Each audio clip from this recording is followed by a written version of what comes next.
Okay, good morning everyone. Welcome to our panel discussion. This session is about decarbonization. And I would like to thank all the panelists for our discussion today. Please let me introduce our panelists one by one. So the first one is Dr. Saranya Ping-on from PTT, a public company. The second one is Mr. Thomas Masua from GTRA and Siemens. Okay. The third one is Mr. Hiroaki Shima, or Shima-san, from JR Freight. Okay. And last but not least is Dr. Wisan Leela Viwat from NTEC. Myself, I am Vishai Siwakosit from Kasetsart University. I'm going to be a moderator for you today, okay, for this session from 9 to 10:30. So now the decarbonization is the topic that a lot, I think in general public we are well aware of. But of course, railway sector is already a very green kind of transportation. So today we have interesting mix actually from our, from the presentations from our panelists.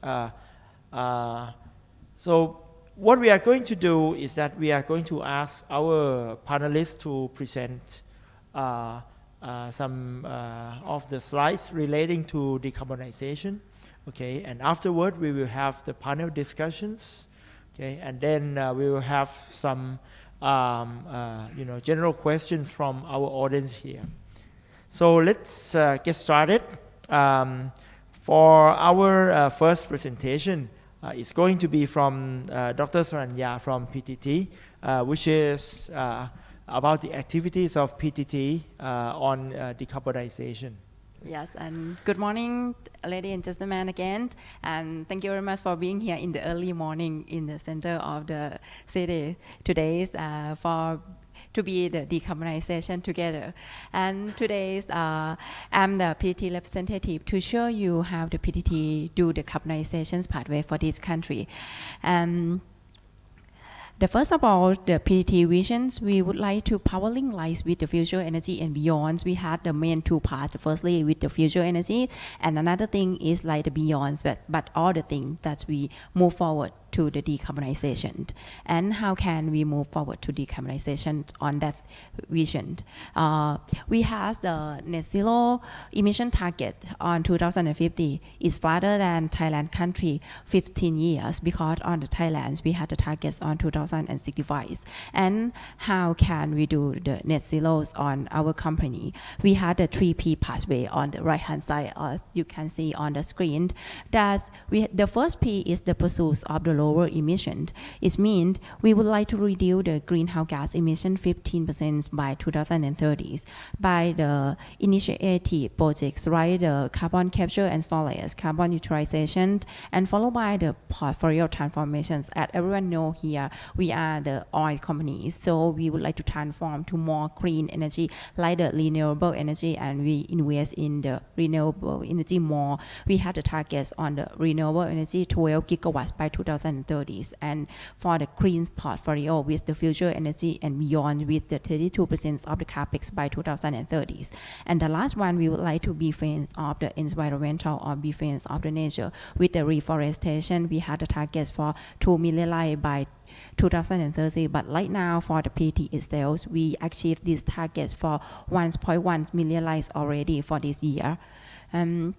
Coming to like the initiative project that had the big impact to reduce the CO2 in our growth. The first one will be like the CCS, or the carbon capture and storage. This project will be the pilot project, will start by 2027 by the PTT subsidiary that's called the PTT EP, and followed by the CCUs. We try to study on the way to utilize of the carbon dioxide, like the use at the valuable product like the sodium bicarbonate, animal proteins, methanol, and so on that can make more the valuable product thing to the markets.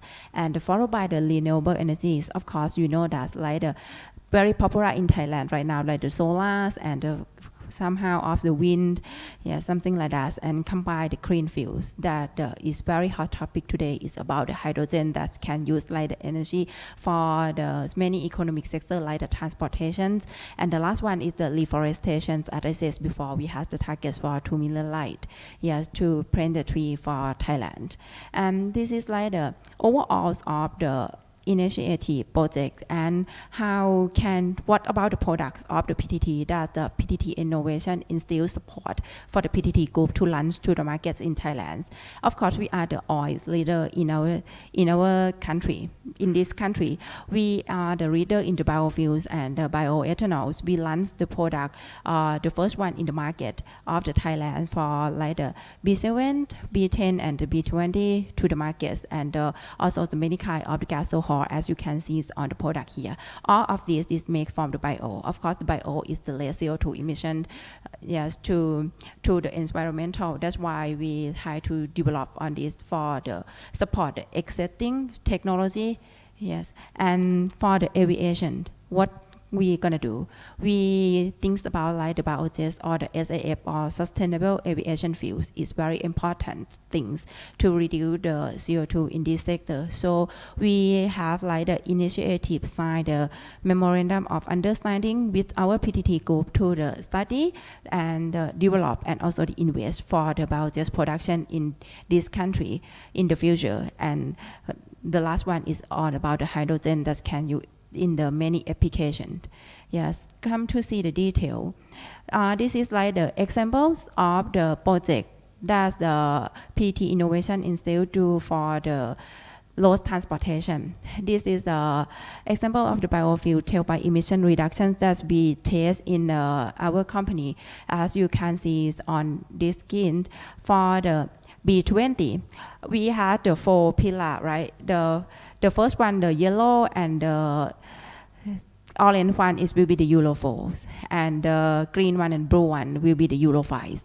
And the more biodiesel, as you can see, the more reductions of the smoke and the particulate matters, and the particular number is mean the more clean emission to the environmental for the biofuels. This is show you the result.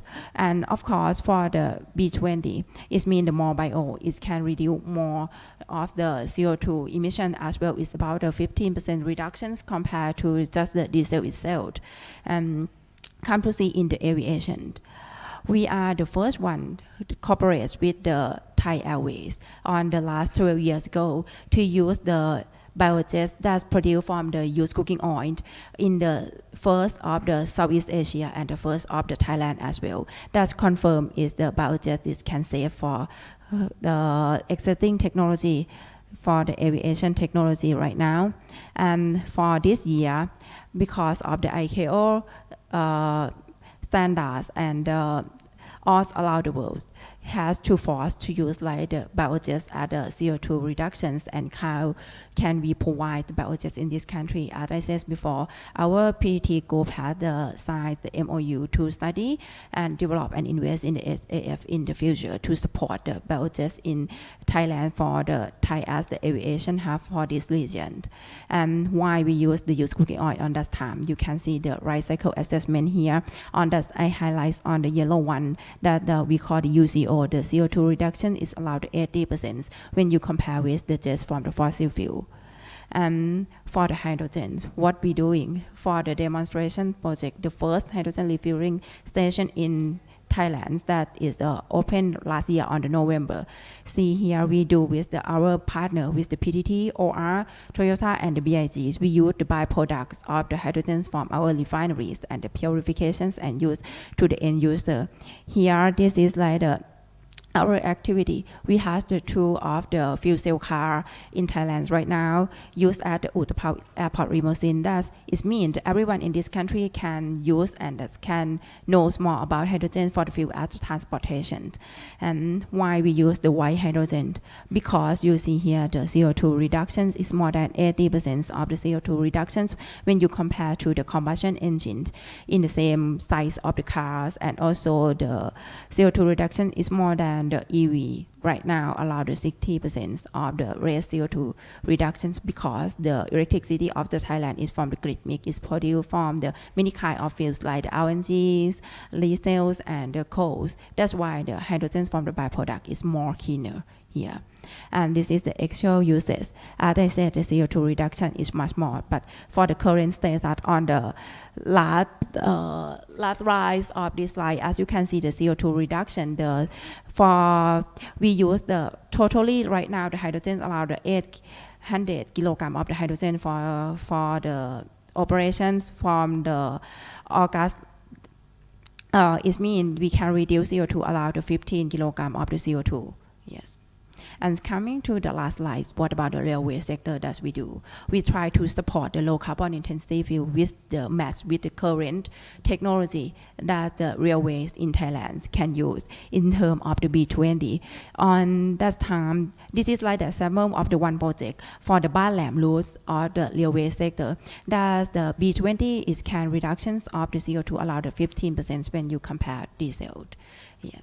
This is that's all for me for the decarbonization for pathway of the PTT, and also support Thailand to move forward to the net zero together. Yes, thank you. Thank you. So we still have a couple more minutes to take questions on the PTT part. Very nice timing, by the way. Thank you. Okay. So, okay. First of all, I would like to ask.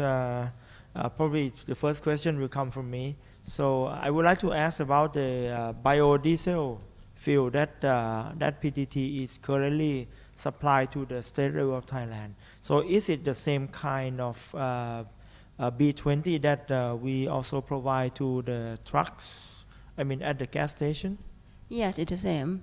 Yes, but on that time for B20, that's we do this project like the initiate projects before that's run to the whole country. Oh, so yes. This is the pilot before you actually start distributing the B20 to other cars. Yes. Okay. Yes. Okay. Yes. Okay. But it has like on that time it had some fee, some engine that's match with the B20 use it as well. Okay. Yes. Okay. But of course some engine might not be able to use B20. Yeah. Yes. So it will be subjected to some modification. Yes, Okay. that's why we start to like doing trades on this project. Yes, to see is this can it use B20 or not? Is that problem, or how can do maintenance it for the engine? Yes. Okay. Good. So, Jeffrey, are you still having the diesel locomotive? Yes. Still? Okay. Yes, still have. So I checked the B20. So I would like to study about the B20. Good. And if possible, I would like to introduce to Japan colleague about this fuel. Okay. Interesting. Good. Okay. So I think at this moment I will move to Thomas. Okay, I will switch the slide a little bit. Ladies and gentlemen, I will talk about more technological aspect of the railway itself. Mobility solution for a better tomorrow. By the way, you see here EcoVadis platinum medal, which the German suppliers, in this case Siemens, has won, being in the top rate of the railway industry. In 1% of the top participants, winning that, ensuring that the railway achieve zero carbon neutral mobility operation. And today I'm representing GTRA, German Thai Railway Association, by the way. what I will be presenting to you is the opinion of our Thai-German collaboration. Yeah, this is not one-sided opinion. I need to push this button, yeah? Okay. So this is the, can you activate, how to activate this one? Oh, this is PDF. It's PDF, so it's not PowerPoint. It's not PowerPoint. Because I had this kind of movie. Yeah, I know. But this is not taken. We apologize. There was a very important movie to shake everyone a little, but we have to skip it. Yeah. So we will do it in by other occasions. Definitely, if you look to the changes and challenges of the population, growth of the population, 70% will be living soon in the cities. There were 3 times more passengers, and the global energy demand is increasing by 30%, and so on and so on. Green gas global emission will be also in the transportation increasing if we don't do anything. You have seen, some of you yesterday, presentation of Katrin Luger from UN. This 25% of contribution of transportation is concerning, but it's only, I say only 25%, but everyone has to contribute to the zero carbon emission or neutral carbon emission. So UN defined these goals, sustainable development goals, you see, just as a reminder, and everyone, including all the industry, mobility, railway, are following this demand. And what is happening on the German side, by the way? No? If you look to the German companies as Siemens, already, if you're comparing to the operation 2014, this is not about operating, reducing greenland emission. It's also in operation. It's about how the entire operation also of the manufacturers, of the industry, becoming carbon neutral. We are always looking on the end. Battery-driven trains, hydrogen trains. But what's happened before? We never look at them. Please, this is the opinion of Thai-German colleagues. It's not my opinion only, because we are not saying the truth. We have to talk about the truth. The truth are, we are coming only on the end point. We want to electrify EVs in Bangkok. Would you solve the traffic congestion? Change all cars on the street to EVs. Would the traffic move in Bangkok? Where the energy is coming from? Thailand has less than 20% renewable sources. Yeah. Okay. Also, yes, you will continue use Victorian grid. Bangkok will be not moving. Will be traffic congestion. I take this example intentionally because everybody can imagine what is behind. How to produce environmentally friendly batteries, what to do with teratons of batteries, which will be available soon, because as soon as the capacity is below 70%, you cannot use them for the EV anymore. And what to do with that? Who has a fantastic and reliable concept of recycling? Yeah, so that's why 46% of CO2 reduction in our own operation. That means how we do produce, how we do operate our offices, everything, it must be carbon neutral. And we have achieved already 46%, almost 50% versus 2015. I will say how. Investment also in the future reduction. For example, with our electrification measures, we're going to change our cars to the e-cars. But again, if the e-cars and also modern buildings is also important, by the way. When we continue, for example, in Thailand, we will not stay in Chanisara anymore because this building is not environmental friendly. How it's operated. That means that is also the drive to change also building automation, go for the environmental friendly buildings. Also electrification measures, take fleet cars. Also those have to be powered by green energy. And that's why also you see on the 77% of our operation and of factories already utilize green energy. That means renewable sources. So, but now coming back, this is not only on the manufacturer side, on the user side. If you see to achieve that, the authorities are required. the interfacing, this must be balanced by authorities in terms of economics, environmental impact, but also social impact, because this is also important, no? And ensure seamless, safe, reliable operation also for the transportation. That means complete mobility ecosystem have to be taken into account, enabling profitable operation because operators want to earn money, saving natural resources. We are talking about the energy, where it comes from, and how to use that energy in an efficient way, promoting shift to the public transport. Katrin Luger spoke yesterday about that, how to attract people to use railway, for example. And we spoke today with one on the organizer. He is not here. She is not here. She said she used the car, but she could take a BTS train, but she has not taken. Yeah, I say, oh, that you have to come to this session to listen about. But there was always excuse. She said, but I have excuse because afterwards I have to go 40 kilometers in other direction. I don't have train. How we attract this lady and ourselves to use the public transport? Yeah, it's not so easy. Look yourself. Are you willing to use the rail with the solution you have here?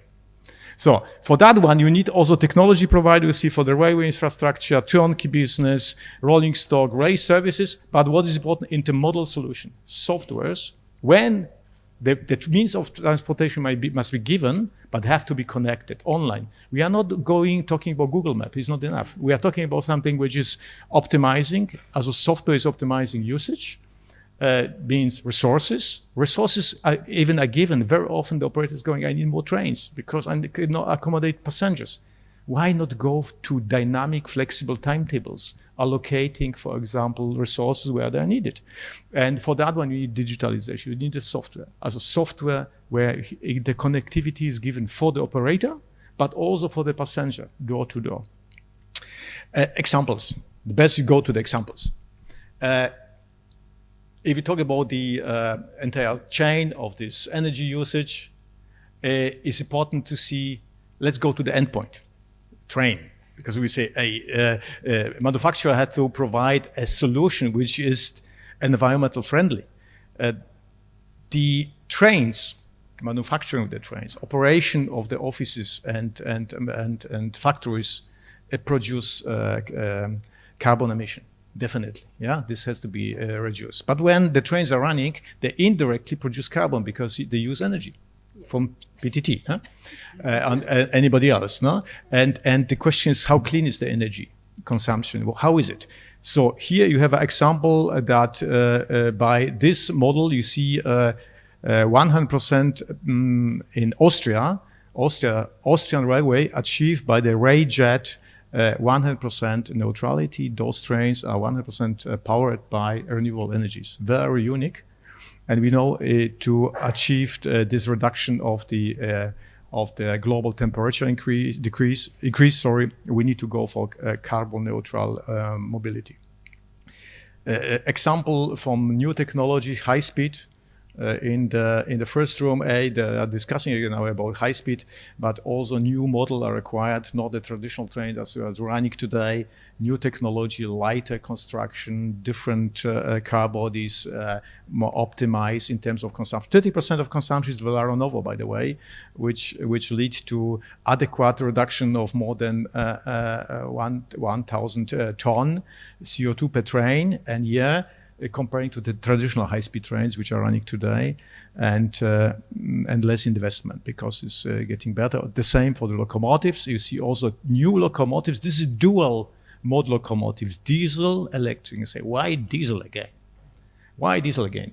If you go to Germany, only 60% of the network in Germany is electrified. 60%. And this a liberalized market. If somebody gate concession is operating, and say, I have to operate two different areas, electrified, not electrified. He is investing in diesel train and running diesel train or electrified tracks, because then one day he has to go not electrified track. What does it mean? He's polluting permanently.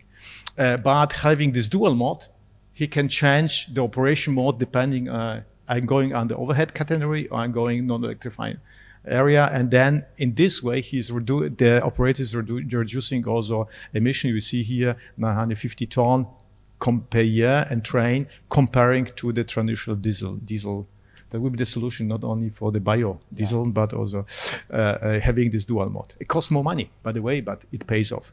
Also, you look on the right side for commuter trains, and this is an interesting topic, very sensible, because you have heard yesterday what the permanent secretary was talking, development of the battery-driven trains. Battery-driven trains or hydrogen-driven trains are good for those areas as a niche solution where it's not electrified. Electrification, there's no option to avoid electrification.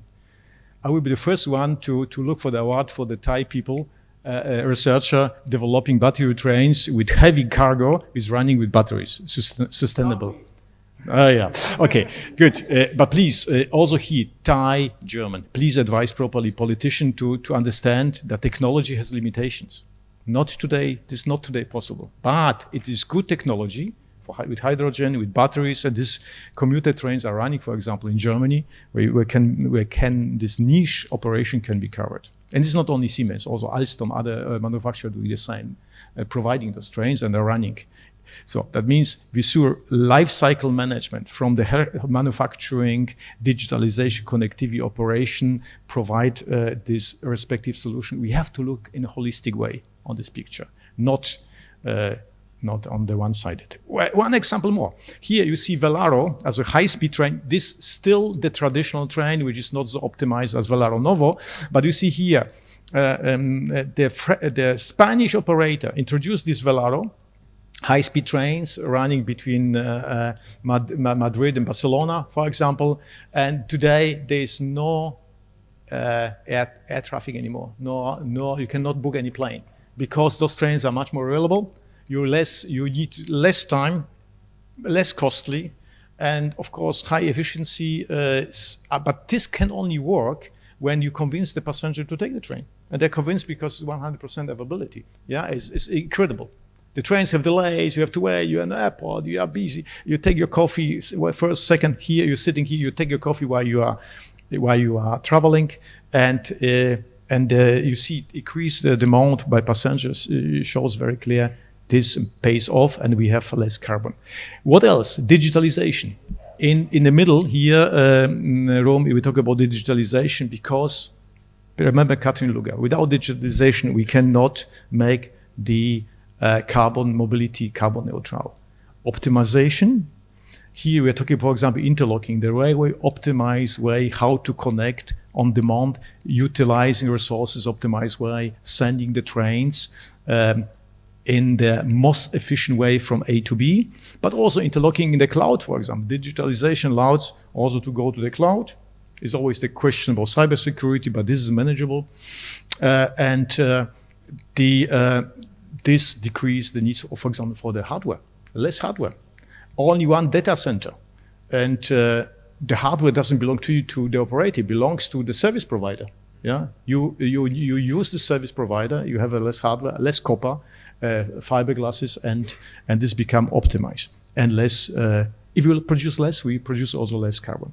So that means improving efficiency, also automated operation. Also this ATO, which you know from metro here in Bangkok, for example, it goes to the mainline where you decrease headways, where you optimize the operation. Also for traffic, for passengers, but also for freight, by the way. It's interesting for the freight when a lot of trains running and this majority of the let's say, economical values are in the freight. So, but then also how to convince this passenger to use it. First, you build the options to cover all the means of transportation, but connect them properly. And this is mobility as a service. And here we're going for digitalization. I believe I don't need to elaborate. The discussion here is on the right side. It's an unavoidable. And also, once again, coming to the energy generation, power generation, biodiesel. but look at it is very clear. Even in Europe, the solar power plant are used for example, here in Sacramento, a factory in the US, but also in Vienna power plant, in other manufacturing plant, we use this own power plant where we generate renewable sources. And again, sustainable future. Sustainable future. You see here, by the one, we consume resources of 1.5 globes today, and we continue will be 2, 3. You see the statistic from UN, if you look exactly to that. That means we are wasting our resources. We are consuming that what our children will be needed. Tell your children that you use that what they would need in the future. You consume, you tell them, I take your oxygen today, tomorrow you have nothing to breathe. Yeah? Explain them that that we are doing all, and also we, as we are sitting here, we are not doing differently, because we are talking about permanent end solution, EVs in Bangkok. But we take this only examples, not talking about, we are talking about a part of alternatives, but we are not talking about the complexity. Sustainable chain supply management. Also, here we have to force our supplier to take this. And this is, who can enforce it when not German Tire Railway Association, for example, enforcing all the suppliers in Thailand or also international to follow also the stream. Yeah, they have to be sustainable also. Provide, that means we have also obligation, not only saying, we are manufacturing, we are clean, but we are buying a product in our supply chain and utilizing service providers which are not clean. So, thank you very much. From my side, I'm happy to answer questions. Any questions for Thomas from the floor?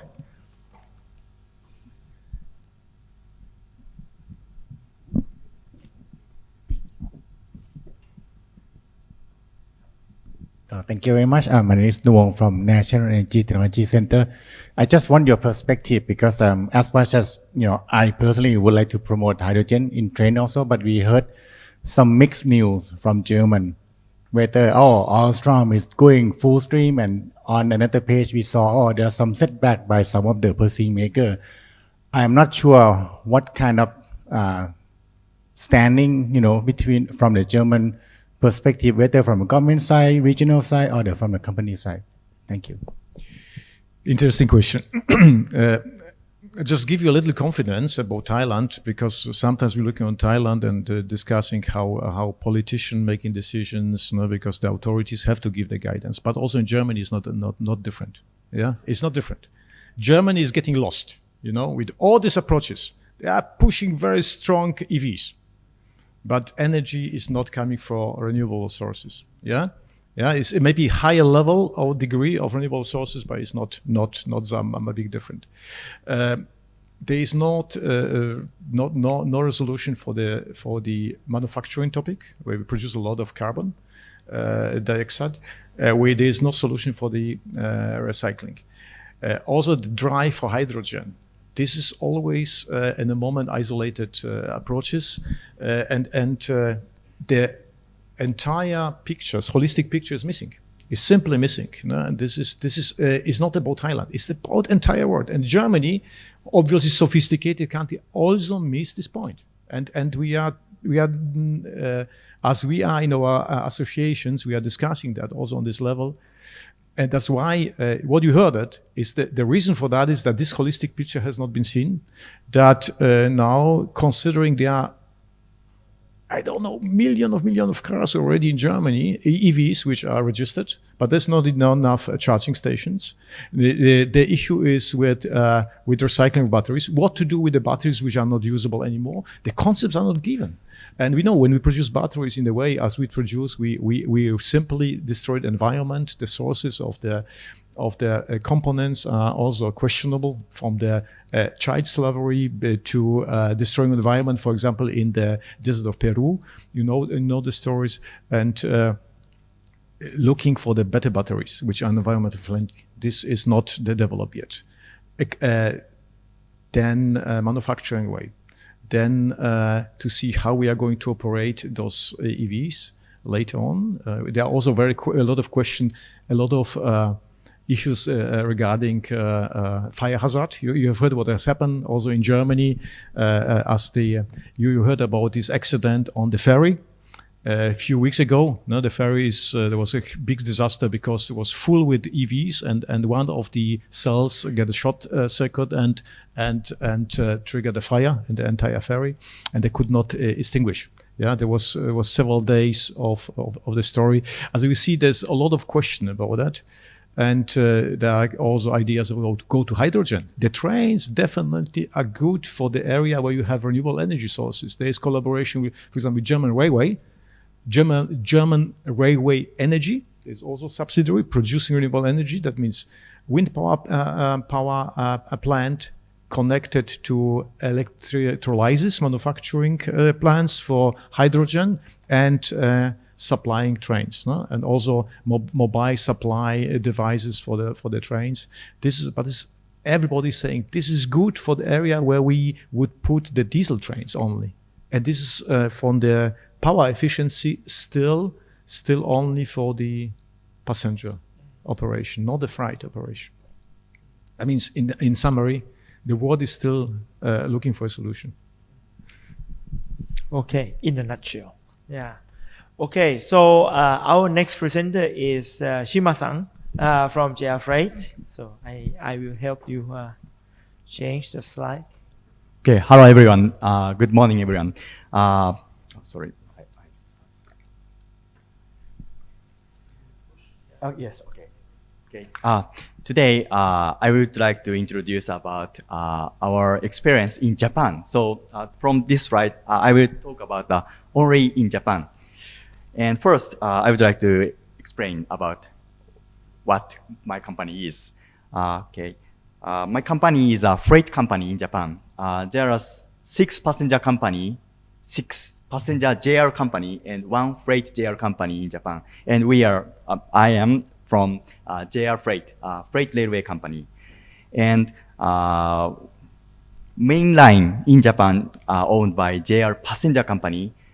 So to operate the freight railway, we pay access charge to JR passenger company, but less of facilities like locomotive, wagons, containers, and railway container yard we own. And as you can see the square, in the red square, we operate freight train in Japan, and we operate container yard, freight station, and handling various containers, not only dry containers, but reefer container, tank containers. And also we ourselves maintain our rolling stocks, especially locomotives and wagons.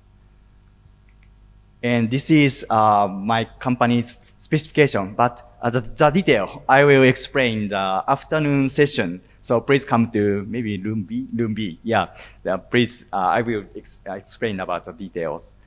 And next is myself. I'm from JR Freight. Sorry, wait. Okay, my biography, and I'm expert in the mainly train operation, freight train operation, and container yard operations. And my company started Bangkok representative since 2021, 2 years ago. And my mission is developing freight railway business, not only Thailand, but also neighboring countries in these GMS areas. Okay, and next, from this slide, I would like to explain about our challenge in decarbonization. And I will mention the 9 topics from here. Okay, and first of all, I introduce about environmental characteristics of freight train in Japan. CO2 emission of freight railway transport is about 1.11 in Japan than commercial trucks. So railway thought to be an environmental friendly modes in Japan. Not only passenger, but also this is freight train. And and in JR Freight, every year we publish environmental impact data every year. We calculate inputs such as electricity, oil, gas, water, paper, and outputs such as CO2 emissions. Because we conduct business activity not only JR Freight, but as a group. So not only main company JR Freight, we publish data of entire group, about the entire group. And Now, JR Freight aims to achieve net zero CO2 emissions by 2050. I will introduce from this A to D, A to sorry E. I will introduce activity from A to D. First is the next slide. First is a locomotive.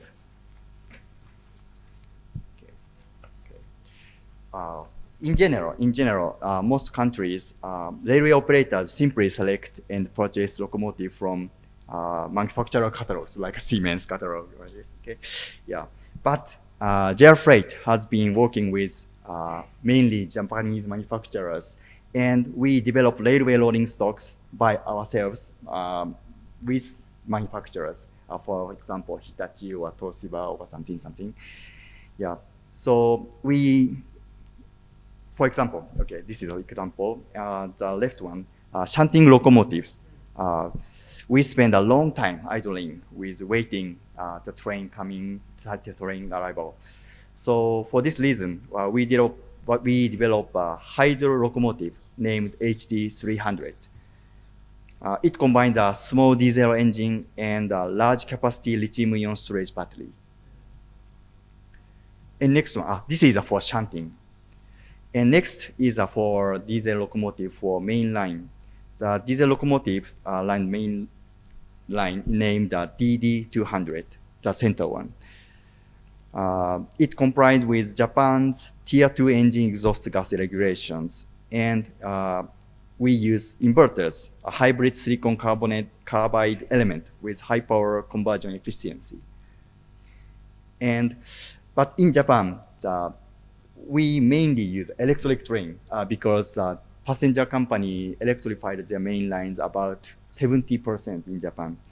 So we produce a new version of locomotives, EF510, 510.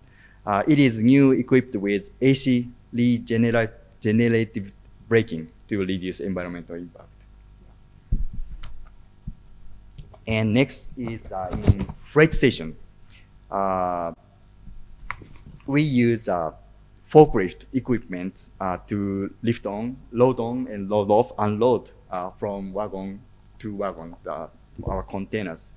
And we use a forklift with low CO2 emissions. And some freight station is in urban area, so we introduce soundproof forklifts for the urban area. And also we use biodiesel fuel, but it's not diesel. It is made from edible oil and euglena. And now we use only for trucks within freight stations, not main line now. Yeah. And also lighting is used in freight station in Japan. We operate freight station 24 hours a day, 365 days a year.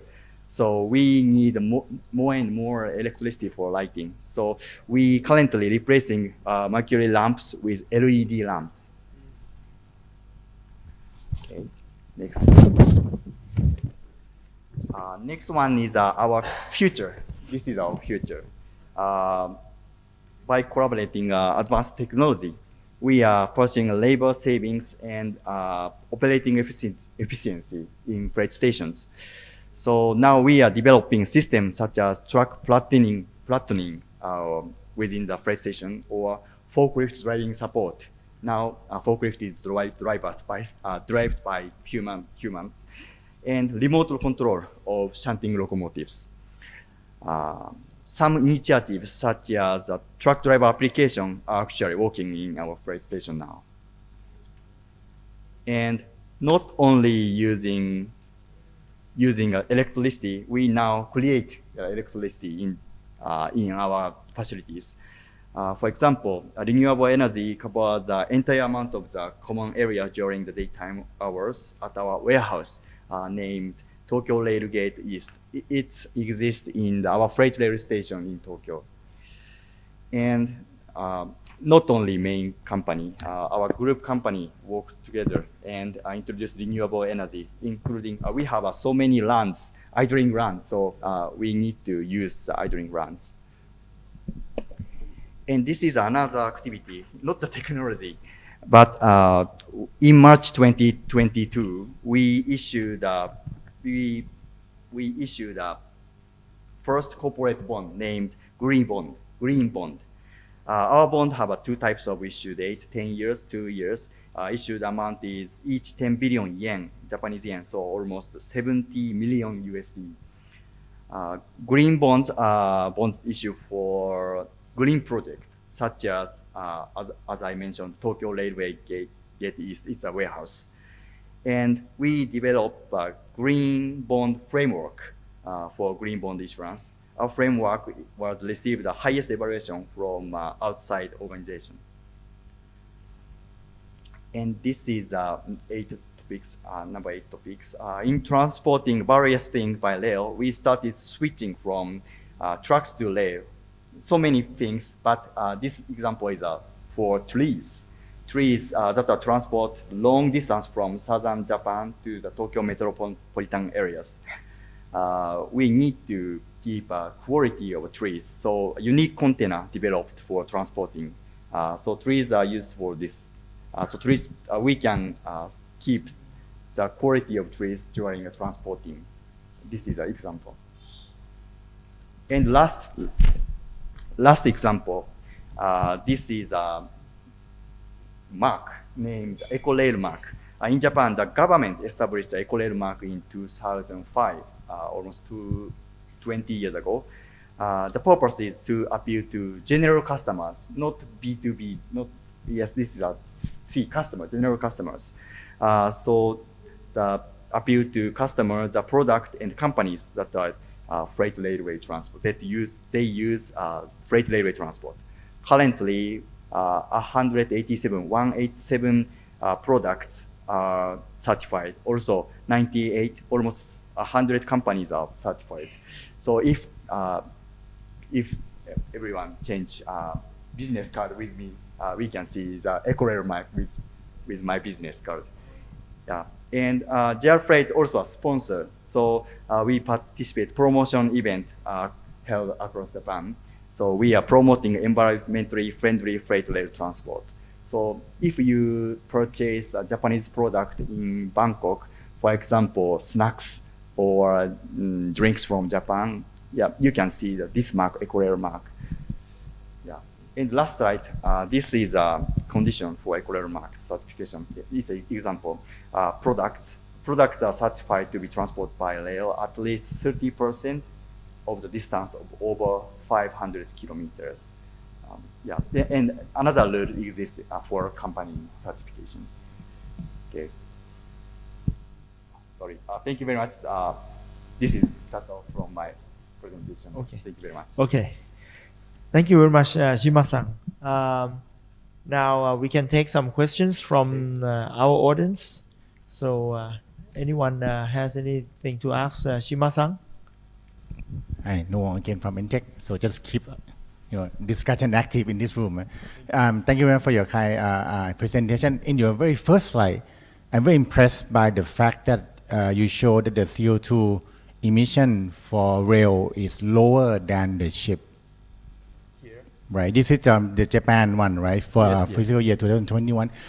Can I ask what is the emission factor that you use to evaluate this emission factor? Because I think I'm pretty sure that rail you mean 100% electric, right?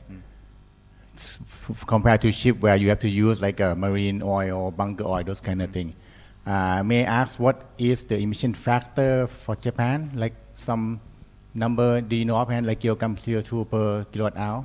So that, because usually for me, right, the ship would be the lowest energy consumption per ton kilometer, but this is quite different, like 50% lower. Thank you. Thank you very much. Good question. I think there is a two factor for this image graph. First is what we use. For example, for trucks, for ships, or for trucks or ships, we use oil. And on the other hand, for rail, as I mentioned, in Japan, almost 70% is already electrified. And in Japan, electricity is produced from oil, coal, and nuclear. But for rail, JR passenger company, JR passenger company provide electricity to JR freight. So this is from where JR passenger company get electricity. Yeah, and several passenger company has their own power plant, and coal power plant, oil power plant, and also sorry, I don't know the English name, but they have some dam because Japan has so many water disasters, so they have a dam, and water falling from the dam, they produce electricity. Sorry, hydropower. Yes, hydropower electricity. Yeah, so this is so clean energy. Yeah, this is why one factor why the rail is environment friendly. And second factor is efficiency to transport.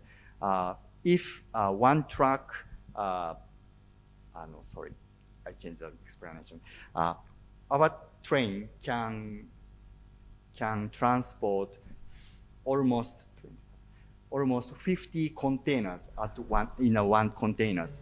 But truck can, in Japan, truck can transport only one container. In Thailand, maybe one or two containers, but in Japan, only one containers. Yeah, but we can transport almost 50 containers. This work efficiency is effect to this result. That's my answer. Is it okay? Okay, thank you very much. Okay, thank you. Okay, so I think we will move on to Dr. Visan from Intech for his presentation. Okay, good morning and สวัสดีครับ Again, my name is Visan Lilaviwat. I'm from National Energy Technology Center or Intech. So today I would like to talk about the hydrogen technology for rail transport decarbonization because our topic is about the decarbonization. So, of course, right now, the global warming is a big problem for the whole world. So, Thailand, we pray that we have the target to be carbon neutrality in 2050 and net zero greenhouse gas emission in 2065. In order to do that, we have to reduce the carbon emission by 40% in 2030. This is our long-term development strategy for decarbonization. As you can see that this is we have a goal to be decarbonization and be carbon neutral. But how we can achieve this one is still in the problem because right now most of the carbon emission is from energy sector and 1/3 of the energy sector that produce the carbon emission is the transport sector. So transport is one of the biggest sector that produce a lot of CO2 emission or greenhouse gas emission. And the railway transport have the very unique characteristic. It is one of the most efficiency transport. So in order to decarbonize, if we use more railway or train, it's already help to decarbonize itself because of the efficiency. As you can see here from the IEA, you can see that the train here is the most efficiency one. So I will talk about the hydrogen. So why hydrogen? Currently, what we produce energy from is we produce from oil, coal, and natural gas. In order to do that, to produce the energy, we produce carbon dioxide as its byproduct itself. As you can see, because it's a hydrocarbon component. And in the future, as Dr. Saranya from PTT said that hydrogen could be the future energy because if we can produce the energy from hydrogen, it is cleaner because the byproduct is just only water. So no carbon dioxide in hydrogen bond. And you can see that for the arena study, for the major technology for decarbonization, hydrogen is one of them, but it's not the majority is for the energy efficiency and renewable, of course. But hydrogen is one of the main technology that can use for decarbonization. It will take out about 10% of the carbon dioxide. So each year, right now, we produce about 37 gigaton of CO2. This is a lot number. So we have to, because this is a big number, so we don't have only one solution that can reduce it all. So we have to come up with many solutions to fix this problem. Some might be suitable for some case. So that's why we need to study the way to decarbonization in many methods, not only just one way. So hydrogen can use for many kind of application. It can fulfill the energy sector, and it can be used for the industrial and transport as well. As you can see here in the left picture here, that the hydrogen can produce from the grid electricity if we have the surplus energy of the renewable. And to have the hydrogen, we can use the hydrogen for the fuel cell electric vehicle or fuel cell train.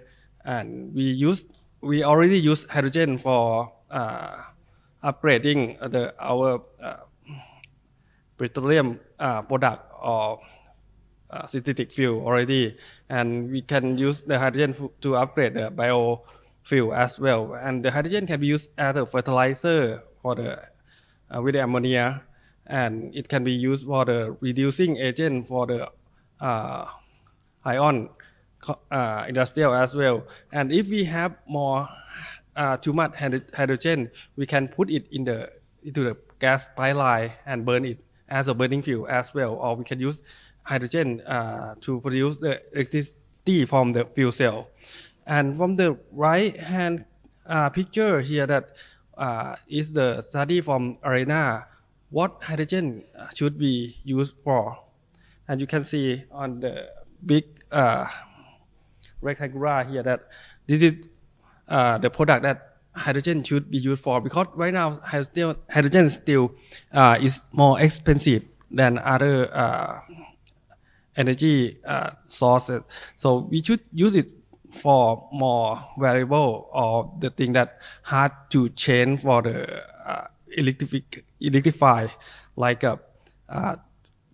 long haul transport, like freight or ship or steel industry. And the trend is it kind of in the middle, that what should we do should we go for electrification or should we use for the hydrogen? Because I think it depends on area of it, or if the electrification route it already existed, so we should go with the electrification. But what about the route or the railway that there is no electric? I think hydrogen could be the answer for that. Especially for Thailand railway, we have almost 40,000 kilometers of rail route, but we only have about 4% that electrification. It's just only in the Bangkok area. So Thailand is, have very behind in many countries. We are not advanced in the electrification rail. So right now we mostly use the diesel electric train. So for the green power train, right now that okay, this is for example, I will present you the two green power train method.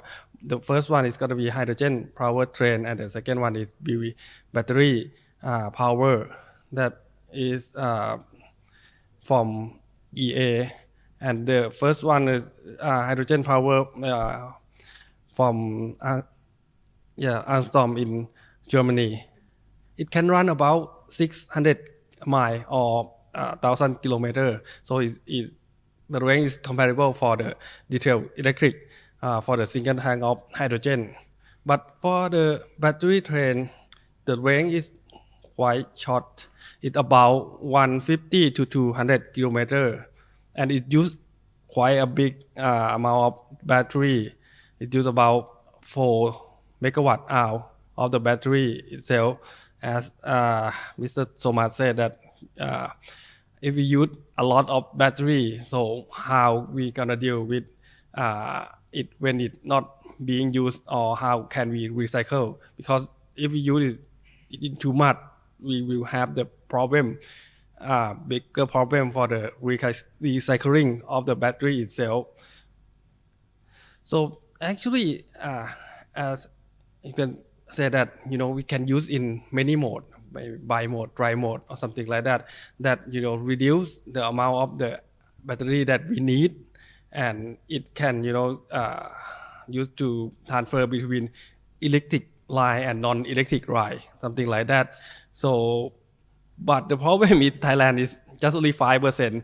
So this one is still not a viable solution for Thailand, but it is good for other country to switching between non-electric and electric. So we use the battery when it's not on the electricity route, something like that. So because I'm not the train expert, so I will show you about the fuel cell battery vehicle and battery vehicle. As you can see right now, if you compare between the battery vehicle and fuel cell electric vehicle, I think it's similar to the train, but its scale is bigger. So the battery vehicle itself right now is for the small, for the short range. I think it's better solution for the decarbonization. But for the longer length, if you have to increase the battery itself is very expensive right now. It's half of the cost of the vehicle. And if you increase the larger size of the battery itself is very heavy compared to other type of fuel. So when you increase the battery, increase the weight. So what happened? You shorten the length. So if you have to run in very, very long length, you can see that battery electric vehicle is very expensive. Right now we have like a Neta V that run about maybe 300 kilometers. It's about maybe 600,000 baht. But if you go like a 600 kilometers, you have to buy maybe Porsche or Mercedes-Benz EQS, something like that. It's at 6 billion baht or something like that. It scale up dramatically. And the fuel cell itself, even though the initial cost is more expensive, but to add it length, the hydrogen is you just add more tank of the hydrogen, so it's not gonna cost a lot of money in the long run. That's why maybe for example, if for the train or the railway, for the shorter length, for the not long, we could use battery for the train, but for the longer one, from Bangkok to Chiang Mai or from Bangkok to South, it's about 600 to 900 kilometers. So we cannot use battery for sure. The fuel cell electric might be the answer for that, and because as Dr. Sanya from the PTT said about we have the fuel cell electric vehicle running for the Utapao limousine, and Mr. Thomas said about that. We use too much battery, and the Thailand electricity is still coming from the Victorian grid, something like that. It's not gonna help much. So I think right now for the smaller vehicle, the battery electric vehicle is a better choice. But for the larger one, for the train or something like that, hydrogen could be used for that. Because hydrogen powertrain is already used in public operation, like in Germany. I'm sorry because it's very small. And the green hydrogen can be used. The green hydrogen can be produced from the renewable source, like from solar or wind. And right now, the hydrogen technology already proved that can be used for the longer transport network. For the hydrogen conversion, so right now we use the diesel electric vehicle. We can use the fuel cell system instead of the motor engine or something like that to provide the power, or we can still use the ICE engine and change the tank from the diesel tank to hydrogen tank, so we can feed the hydrogen into the ICE engine, and it also can be run. But it's of these two applications have their own pro and con. The fuel cell electric have higher efficiency, but the problem is because more of the fuel cell stack and the system itself. But the ICE engine have been proved for century that this is the one that the most robust engine for sure, and it's easier to convert. But the problem is the emission, because you're burning the hydrogen with the air, not the oxygen only, because the air has nitrogen and it can produce NOx, and the NOx itself is not only just greenhouse gas emission, but it's also the toxic gas as well. So we have to careful about this one as well. So how to make the train is zero emission. I think for the hydrogen train, it has the advantage because of the train is fixing route, so we don't have to create many more hydrogen refilling station, and it can be retrofit, and it have the same range as the diesel electric, and it's zero emission, and it's also very efficiency. And this one is the example for the total cost of ownership. So how much does it cost if we use the different type of the rail transport? This is the case study from the Europe in the Spain itself, and you can see that the fuel cell is still a little bit more expensive compared to the diesel, but it is cheaper than the catenary electrification and the battery for the train, because even though the catenary is cheaper for the fuel cost, but the cost to invest to build the electrification line is very expensive, something like that. And this is just the last slide for the conclusion. So I think the rail sector should be, must be decarbonized. So we have to use the green technology for better for decarbonization. Either we use the green energy source, and I think the green business also an opportunity. Battery power can be used for the short range, for the electrification right, and it can use for the switching between the electric route and non-electric route.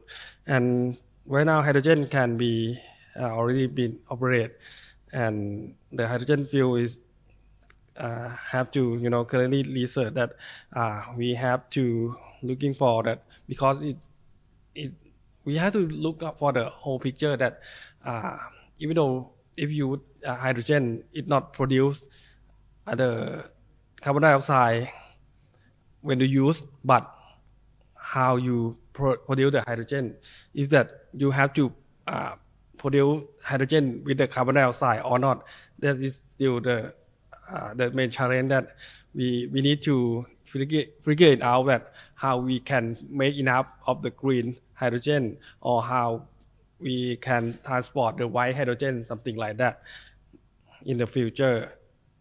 So thank you. Thank you, Dr. Visan, for your presentation. So any question regarding his presentation from the floor?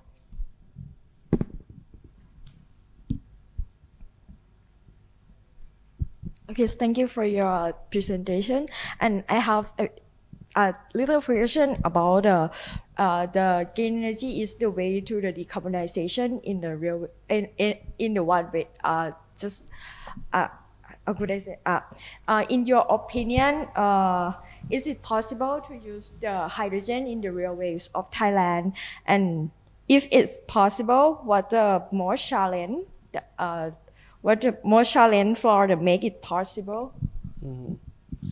I think it's possible right now. Thailand, as I know, Thailand have surpassed amount of hydrogen that we can produce from white hydrogen. That is very low carbon intensity compared to other, and it can be used in the train. But the most challenging way is because hydrogen is very easy to use, but it's not easy to transport. So we have it just only in one point, but how we can use for the whole Thailand way. We right now in the in the eastern seaboard Thailand, we have the chemical and petrochemical industrial that we produce byproduct hydrogen, and this one we have surplus amount, but how we gonna use in the Bangkok, how we gonna use in maybe Chiang Mai or southern part of Thailand. This is very challenges because it quite more expensive to transport the hydrogen right now. If we have to do the transform to one place to other, because the technology right now to compress it very high, it's like a 700 bar is still expensive, and I think that so we have to transport this one is very challenging in Thailand. Okay. Some more questions? Yes, my name is Bunchai Sangpetngam from Chulalongkorn University. Dr. Visan, thank you for your presentation. I have just one simple question on your presentation. Regarding to the battery train, you mentioned that the range is quite short, like limited to like 200 kilometer. But my simple question is, train can be shunting, can be we can decoupling and maybe switching the battery unit at maybe every 200 kilometer. So if we consider this option, would it be possible to use it for long haul, for long range? Yes, I would say yes and no. Because yes, it can switching. So, but you have to lost one bogie or something like that in order to make it like a battery storage bogie. And if you have to travel for a long distance, to shunting it takes some time. It's not generally suddenly, but it will take time, like probably maybe half an hour to make it safe, because to decoupling the battery with the bigger size, it's quite dangerous. You have to have the protocol to do that because this is 4 megawatt of battery cell is like a factory of the battery itself already there. So to decoupling, I don't think it's gonna be like a unplug it. It has to have the protocol to do that. So it's not just only 5 minutes for sure. And that could be do that. And then you have to have your own facility to decoupling that thing. And I think even cost more. That's why I would say it's possible, but I don't think it's feasible. Okay, so I think we come to the final rounds of some sort of questions directly from me to each of you, and then of course we can join in to share our comments on the questions as well. So the first question I would like to ask Dr. Saranya from PTT is that why is decarbonization important to your organization? Yes, for these questions, but I think as everyone knows, we are the state-owned enterprise. We have to align with the government policy that travel to decarbonization. And the second thing is, but it's very important because we are the largest oil company. So we have to do like the low carbon intensity and to make the good thing to environmental and to this country. Yes. It's actually when I saw the campaign from PTT for net zeros and all that, I was very impressed. Yes. with I mean, of course your intention, and there are lots of challenges to conquer as well. Yeah. Okay, the next question I will ask Thomas about the train itself. So of course we know that trains is already eco-friendly, but how can we make trains even more eco-friendly? How can we do that? Yeah, when we don't talk about the holistic picture, only one solution. When train using the energy is indirectly producing carbon dioxide, because the question where the energy comes from, but also the train itself, assuming that energy is clean, coming from the renewable sources, the usage of the energy in most efficient way. That means economical utilization, rated power, and to which extent the energy consumption will be reduced. That means energy consumption is the topic. Energy consumption, and that's why the train is becoming more lighter, more efficient traction systems, aerodynamic friendly, because this is about the high speed. The new high speed trains is about aerodynamic, reduce by the increasing speed what the aerodynamic brings on the terms of friction and consumptions. Also, this is indirectly as industry provider, as GTRA, advise operators and investors to use a system which is fit for purpose. Go for high speed doesn't make sense sometimes. We talk about 3 airports, for example. Doesn't make sense to put a bullet trains where you stop 5 or 8 times. You will use too much energy. 50% more energy, by the way. 50% more energy if you look at the comparison. But the same typical on the product. Product must be efficient in this sense, and also attract sources of energy which are carbon neutral. We are talking about hydrogen and batteries, but this is always the question, we discuss it. Today, from the technology point of view, you can cover only with these technologies a niche operation where electrification doesn't make sense, but there is no way to avoid electrification. No way to avoid electrification. Gentlemen and ladies and gentlemen, you will not get rated power. You need by the locomotives at least 4 megawatt to pull the cargo. How you do it with batteries?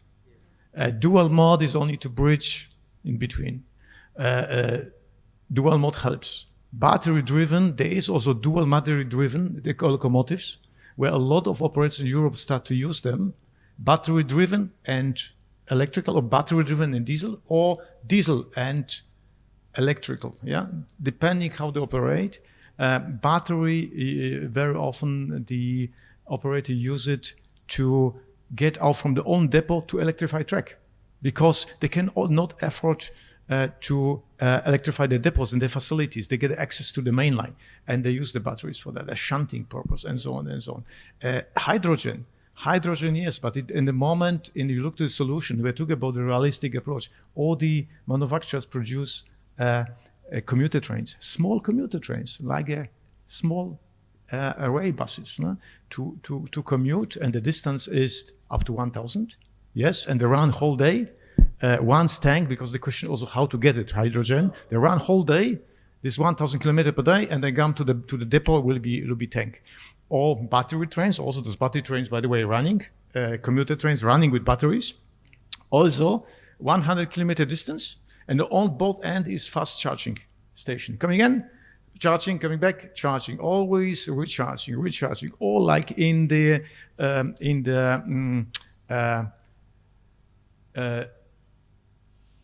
Qatar Education City.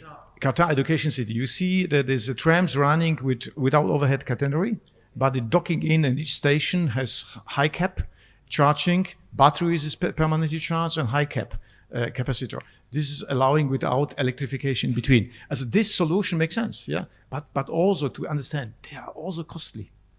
That means industry follows advices, but also industry has the obligation to also give feedback. What doesn't make sense in terms of technological point of view? Yeah. Okay, thanks so much.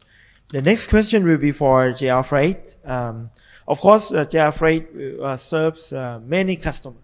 Yes. Okay, and then my question is that, do your customers care about decarbonization, and what are the activities that you have with your customer regarding decarbonization? Okay. Thank you very much. About my customer, we have two type of customer. In Japan, to use our service, freight railway service, the company needs a license from government named freight forwarder. Okay. Yeah, and freight forwarder are mainly a logistics company, and we directly contract with freight forwarders, not our second stakeholder, for example, shippers, like manufacturers or factory or agriculture farmer or something. This is our second stakeholder, our second customer. And recently, our second status focused customer, shipper, manufacturer, or agricultural farmer, request transporter, like a truck company, railway company, and shipping company to open the CO2 emissions, something, some data. And the reason is that the second customers need to themselves open how they reduce CO2 emission, decarbonization. Okay. Yeah. So our first customer, logistics company, need to try to open and also decarbonization. Yeah. So yes, we have we JR Freight have two type of customer, and we are direct customer. Logistics company first request from our second customer to reduce and open CO2 emission decarbonization. Yes. Okay, good. So that's the way that you do it in Japan. So, my last question would go to Dr. Visan. So I would like to ask you about the challenges or the obstacles that you can see in the carbon, in reducing carbon emission. So, you can take the case of hydrogen. What are the challenges of using hydrogen in the transportation sector? Okay, thank you for your question. It's very challenging. To be, because of course, carbon neutrality is our goal. But to achieve this one, I don't think we have only one solution that can fit all of them. It has to look at it in many solutions to fit for this problem, of course, we have to increase the usage of the renewable energy. This is because right now Thailand is very obstacle for that, because right now Thailand is 80% of the power is come from oil and gas. That is also will cause a lot of carbon emission. In order to do that, I think we have to come up with a lot of policy maker and the way to persuade people to install the renewable energy for that, because right now the cost of the solar panel or something like that is way cheaper in the past, but the problem is that for the householder or something like that, if we don't use the electricity from the solar panel and we sell it back, it's a lot cheaper compared to we buy it from the grid. We buy it from the grid is about 5 baht, but if we can sell it back, it's just only 2 baht, something like that. That is not making people want to it's kind of stagnant, and we also need to make it everything more efficiency. Of course, as Mr. Thomas said about that, we need to have the train is more efficiency. We need to increase the efficiency of that. As for the everything, I think it will help to reduce the carbon emission. Yeah, I think it's exactly the same point that Thomas has about the holistic approach to I mean, everyone must help. Yeah, government sectors and policies and all that. So I would like to conclude our panel discussion by some remarks, okay, on each of your presentation. So just to recap what you guys just said, have just said. So for PTT, decarbonization strategy focus on, of course, renewable energy sources and also biofuels. And then not only that, PTT will do reforestation, 2 million rice, very impressive.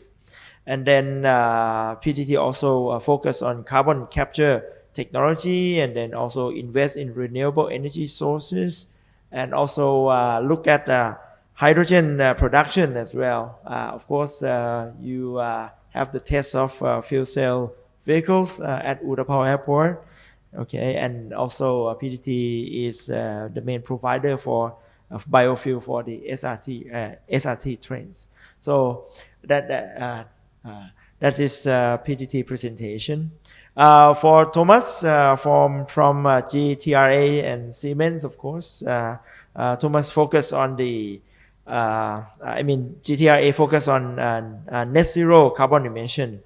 And then Thomas also said that we should look at the causes of the problems, the overall causes of the problems, and practical ways to solve them, not only, not focus on only one single element of the problem. So that is very nice and of GTRA to suggest that to us.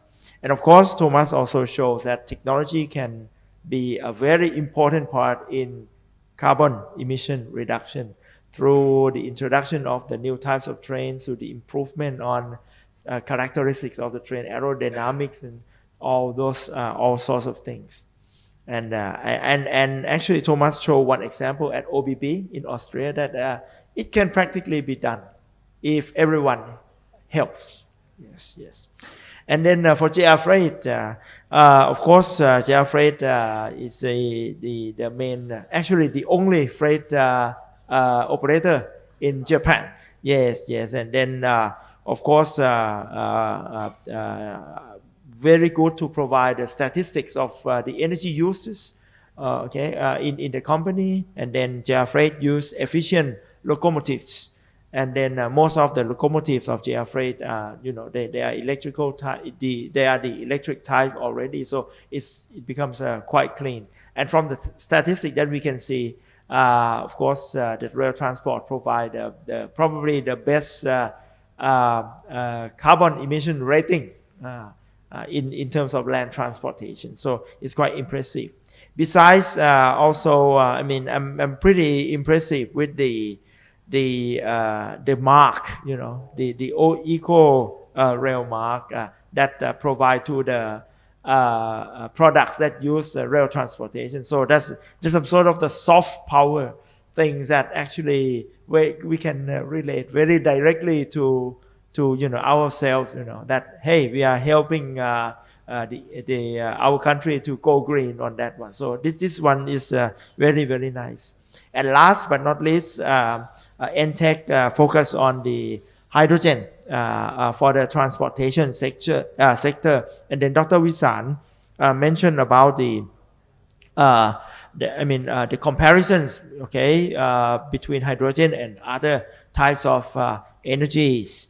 And also, Dr. Visan also point out that we may be able to use the white hydrogen, okay, for good use, provided that we can find a way to efficiently transport the hydrogen, and that will be something that we should be looking forward to working on it in the near future. Okay, so I think since the topic is very interesting, we ran like 9 minutes over time. I'm so sorry for that. But in conclusion, I would like to thank all the panelists from PTT, from GTRA Siemens, from GR Freight, and also from NTech for giving me and the audiences some good information and something to think about in the future. Thank you very much.